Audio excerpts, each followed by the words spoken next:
Hello friends, this video on Kingdom Animalia Part 16 is brought to you by examfear.com. No more fear from exam.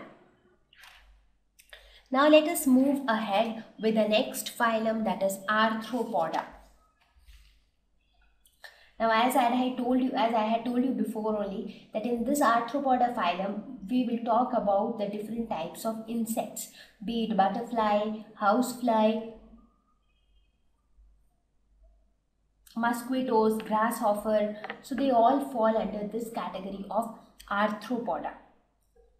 And you will be surprised to know that a huge number of species exist for this phylum. Almost 9 lakh species of arthropoda increase. Till now we were talking in thousands. Sometimes we were telling 5,000, 7,000, 10,000. But now we are saying that some 9 lakh species exist. So this is the largest phylum of the Animalia kingdom because you have so many members in it. They again have a complex body differentiation because they are bilaterally symmetrical, triploblastic and hemocilomate. Now you must be thinking that till now it was all coelomate, so it should have also been a coelomate. It is a coelomate, but this hemo word is used due to the presence of blood. The word hemo generally comes with blood. For example, we say hemoglobin, right? We spoke about hemolymph. So here the internal body cavity or the coelom is filled with blood, and that is why it is known as hemocoelomate. So that is one speciality of the Arthropoda phylum.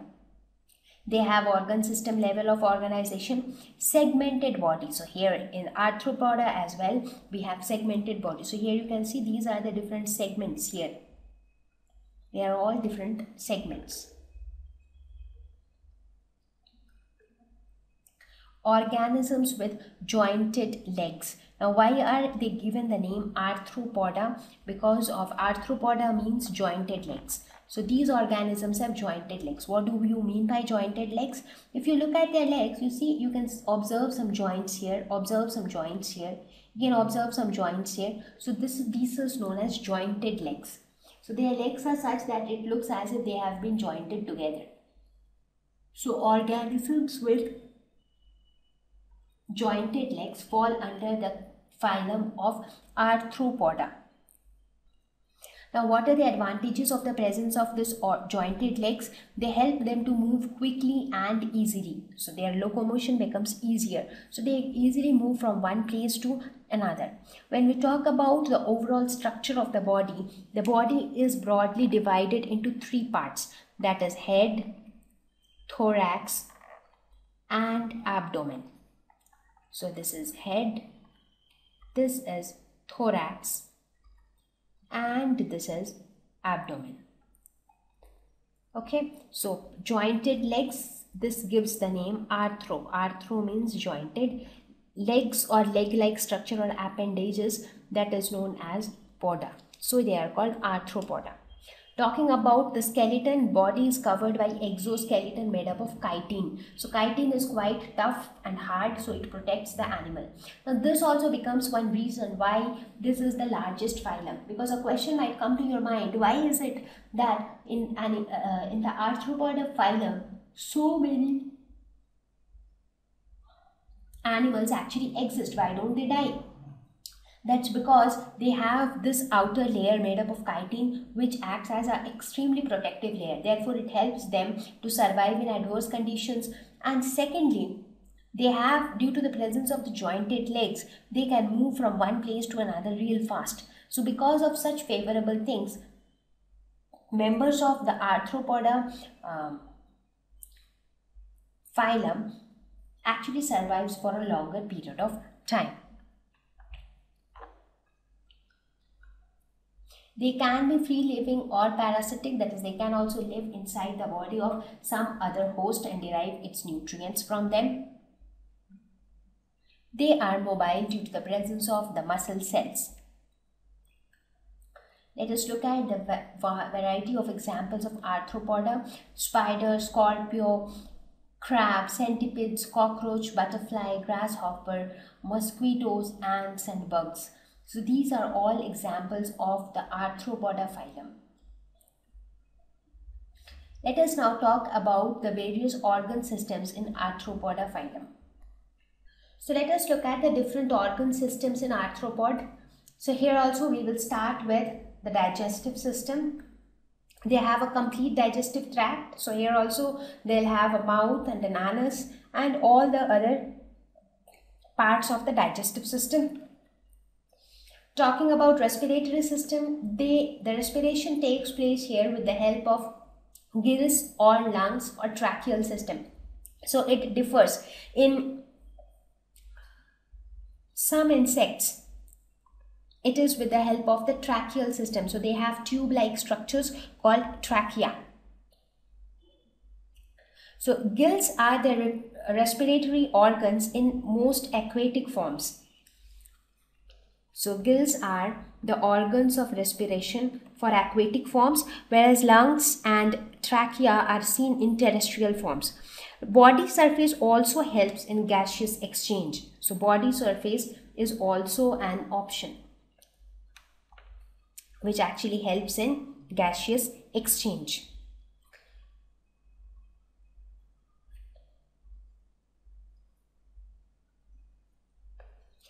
Excretory system, they have Malpighian tubules which are specialized organs for excretion. They help in removing the waste products from the body. So if you try to look at the structures, so this is how it will be. Like, let us suppose if this is the insect, right? So in the upper part, you will actually have structures like this. So this portion, the upper portion, is your stomach, and this portion is the intestine, and this lowermost portion is the rectum, and somewhere here you have some tube-like structures like this. So these tube-like structures are the Malpighian tubules which help in excretion. So this is roughly the excretory system of arthropods. Circulatory system, they have open circulatory system. What is open circulatory system? We discussed about open circulatory system, right? There are no blood vessels. That means all the internal organs are directly bathed in blood. So blood is present inside the body everywhere. There is no system of blood vessels. So they have hemolymph, that is blood and lymph mixed together to form hemolymph. Nervous system, they have ladder-like nervous system. There are a paired ventral nerve cords running through all the segments. So here you can see the paired ventral nerve cords here. So where is the paired ventral nerve cord? So here you see this red color, this is one cord, this is another cord. So this and this together are a paired ventral nerve cord. So they run through all the segments. Throughout the body, this nerve cords run. Paired ganglia is formed in each segment. So in each segment, you have a paired ganglia or segmental ganglia. So see, this is one segment. So here you have a paired ganglia. Again, this is one segment, you have a paired ganglia. Right? So these are known as the segmental ganglia.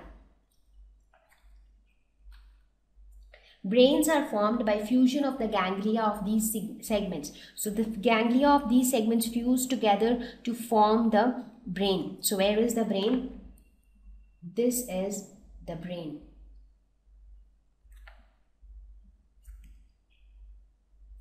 Specialized sensory organs are also present. What are the sensory organs? Pigmented ocelli, which are the photoreceptors. Where are they?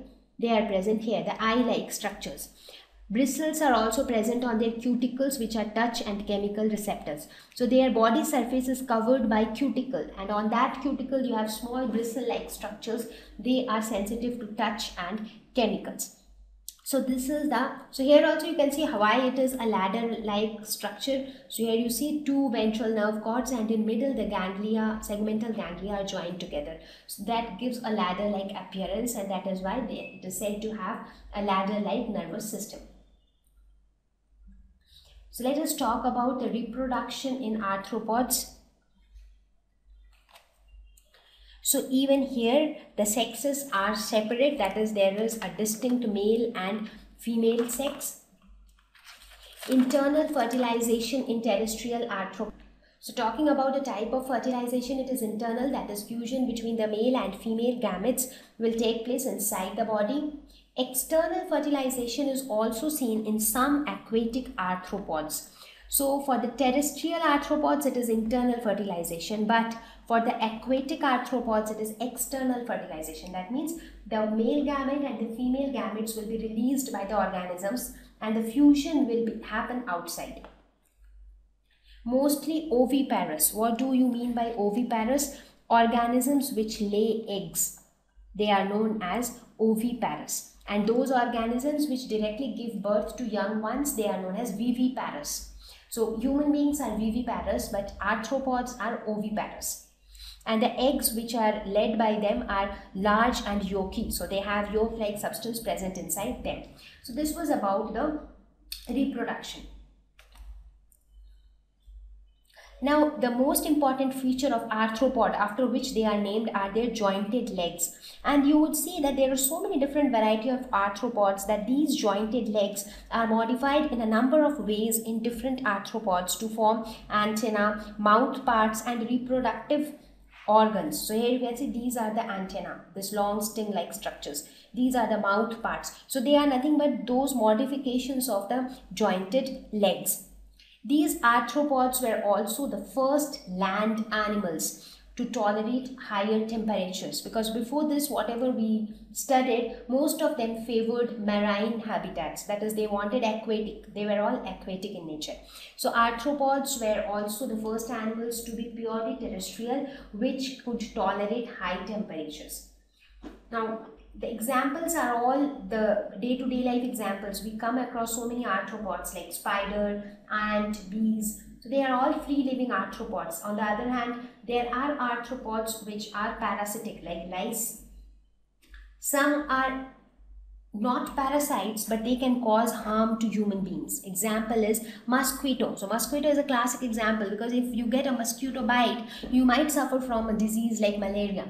But at the same time, mosquito doesn't live inside your body. So it is not a parasite, but it can cause harm to your body. So with this, I think we have covered about the basic features, characteristics and mode of reproduction of arthropods. So development here. Thank you. Please visit www.examfear.com to watch more videos, attempt free online test, get free study material, find tutors and mentors. Thank you once again.